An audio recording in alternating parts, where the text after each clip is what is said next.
Good day, folks. This is Greg Judy at Green Pastures Farm. Today we're in Alabama, and my special guest today is Teddy Gentry, which is the founder of the South Pole breed, and this is actually the South Pole Field Day. And he was gracious enough to come over here and talk with me a little bit. Teddy, what was your thinking when you developed the South Pole breed many years ago? Well, Greg, I felt like that I was just starting to get into rotational grazing. A guy from New Zealand came through and showed me some pictures of them moving the cows every day, and I thought, wow, that makes sense to me.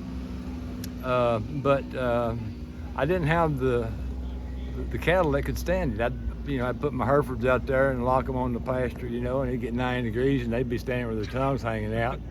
And black cows couldn't stand it either. So I told my wife one night, I said, I don't have the tools to do what I want to do with to really capitalize on being able to move cows every day and learn more about rotational grazing. We call it then, and it became mob grazing. Now they call it what they call it now. Adaptive grazing? Yeah, adaptive grazing. But every how you do it, moving the animals, to a fresh piece of grass as often as you can, was the answer. But I just felt like that, we needed another breed of cows or another tool in our toolbox to number one, to give us a tender piece of meat out of the South, because everything that I read out of most of the southern cattle had Brahma in them. I'm not blasting Brahma, but it's a matter of record that every time Brahma was in the mix, the shear force test on the meat became tougher. So I felt like that even though there were a lot of good things about the Brahma crosses on the Hereford and Angus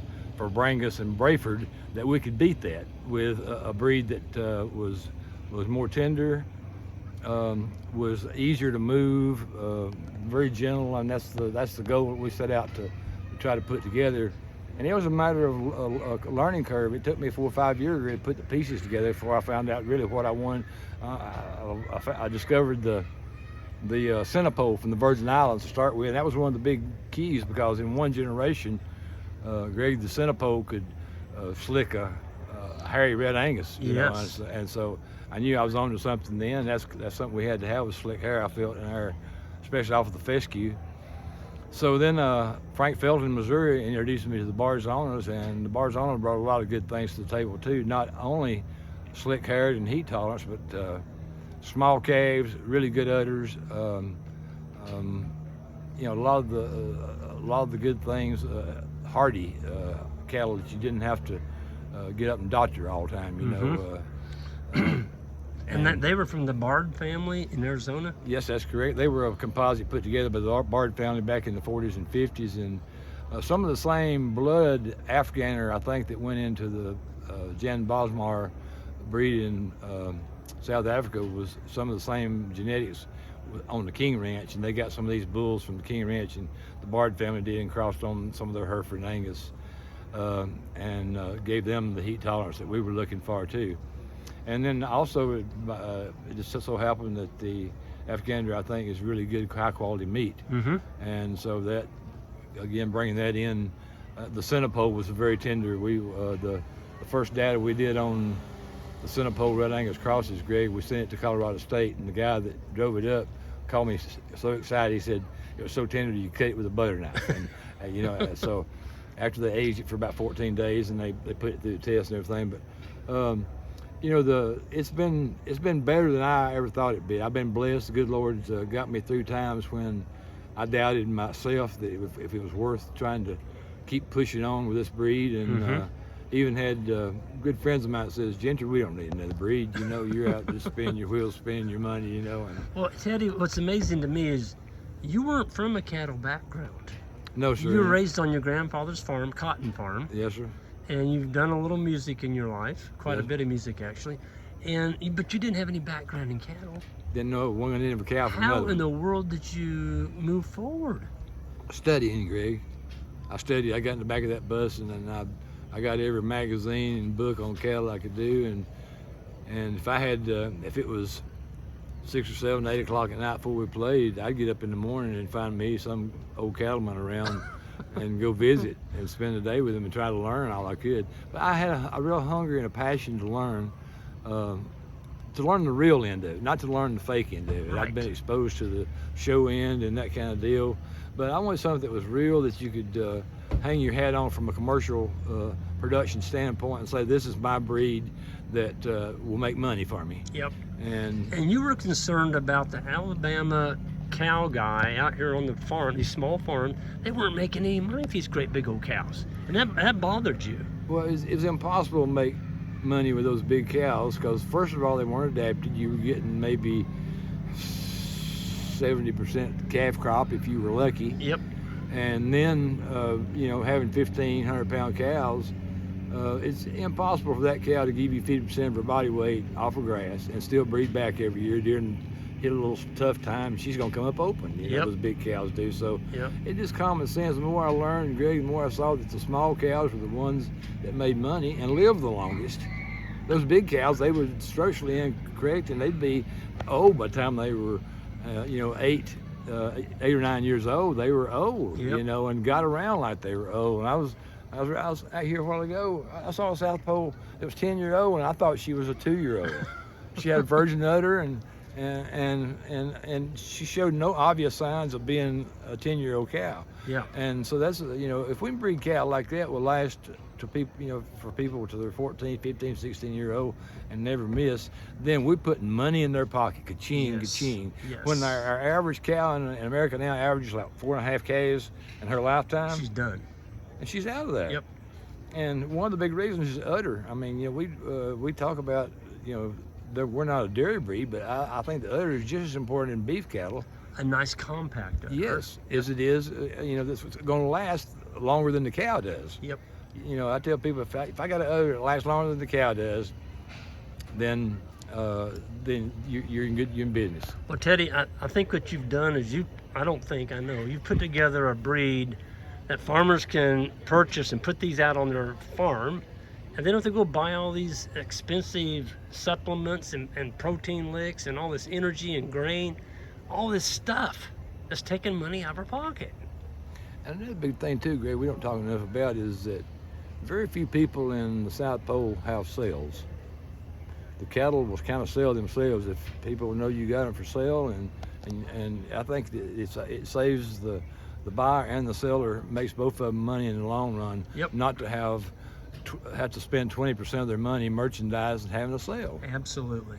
And Absolutely. we don't talk enough about that, but if we can continue that trend, then that's a very, very plus. If 20%, if you can stand 10% for the breeder and 10%, that may be what you make in a year. That's right. And That's right. but we want the small farmer or the big farmer to make money. If you're in the cattle business, there's no reason why now at this day and time, with the technology that's out there, with adaptable grazing and taking care of your soil, Yep. and your grasses and your cattle at the same time. But you can't make some money. That's right. Yeah. It's Not make some money, but make good money. Yeah, you've drawn the blueprint. Just study. People just study what Greg's done. I mean, he's drawn the blueprint on every aspect of it. If you don't own a cow or an acre of land, he's still got the blueprint on how to start and how to move forward. And it's a great thing. If knowledge with a little bit of electric tape and water resources and grass, that's all you need. You Yep. can move forward if you're Yep. willing to get out there and work a little bit and put up the tapes. Well, one of the things I think that so many people, there's 700 people here today, okay? 15 years ago, we held the first South Pole Day at our farm in Clark, Missouri, and even on the first one, there's 300 showed up. But the thing that people appreciate, there's a lot, but one is the docility of these animals.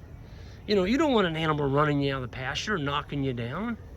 Especially when you've got young kids coming on in your Absolutely. family, Yes. I've got great grandkids now, Yep. Greg, and one little boy he just loves cows. He's the first one in my generation that's loved cows. My son likes cows, but he don't have the passion, but it's hard to, my grandson, he's more into, he's fixing to get him a job in Huntsville with the space program. He's way above me, but anyway, I got a great grandboy. I think maybe a cowboy. Okay, that's awesome. Well, Teddy, I can't thank you enough for helping so many people along. And Jan and I met you, gosh, whatever it was, 20 years ago, and we were headed down the wrong road as far as, you know, genetics. We were kind of thought we knew what we were doing grazing, but we didn't have the right animal.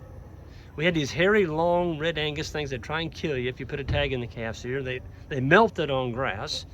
And we came up to your farm at Fort Payne, Alabama, and I'll never forget it. It was just one of those aha moments in life. I saw them, I'm like, wait a minute, what are those? You know, and so I just want to thank you for all your work and perseverance. I know you did without a lot. It was a lot of darn work, but there's a lot of people eternally grateful to you. Well, I want to thank you because, I mean, you got thousands of people that look up to you and your advice.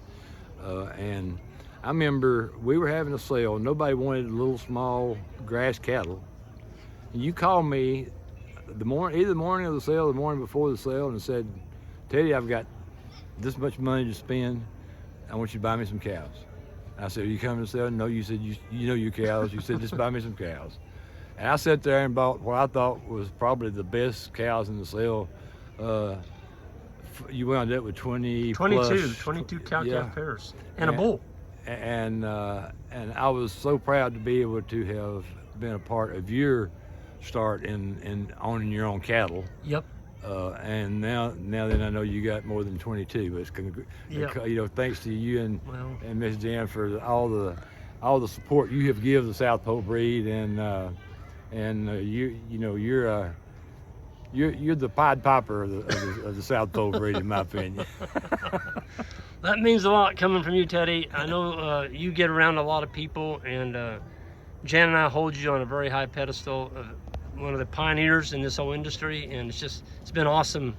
It's been an awesome journey. I still look forward to many years of friendship with you, sir. Yes, sir. Let's keep doing it from our heart, and we'll keep doing it for the right reasons. Thank you, Greg. All right. Well, everyone, on the way out, hit that subscribe button, and we'll see you next time.